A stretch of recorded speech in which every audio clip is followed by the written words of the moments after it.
Alt-R. Hi, 4.04 this is quiz. Dr. Robinson, and today I'm showing the Layouts and options are accessibility shown. of Stride, and this happens to be their math, which is typically the most problematic for all online programs of math. Let me actually find out where I'm at. Navigation region. Navigation region, let me go ahead and hit H. Side panel heading level 2, 4.04 quiz. Equations quiz. Heading level equations and graphs roots and intercepts heading level 3. Okay, and it goes right to where I want it to go, so I'm just going to down arrow now. W on W. On off. Reading. Heading level 3. Does the graph of y equals x squared plus 4x minus 1 math content. This does read in perfect Nemeth code on my Braille display also. Open upward or downward.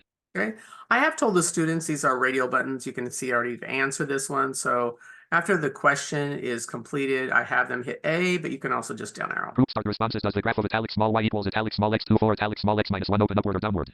And don't you love the repetition of that? Upward radio button checked.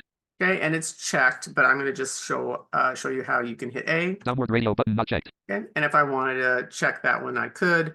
I know that the next is a button, so I just have the students hit B. Next item 2 button.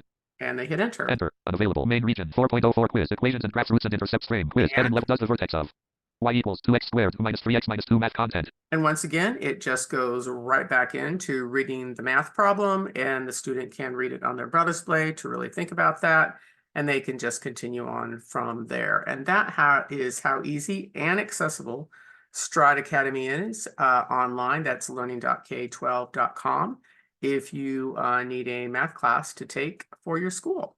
Okay, I hope that helps. Zoom. Alt Q. End meeting for all button. Enter.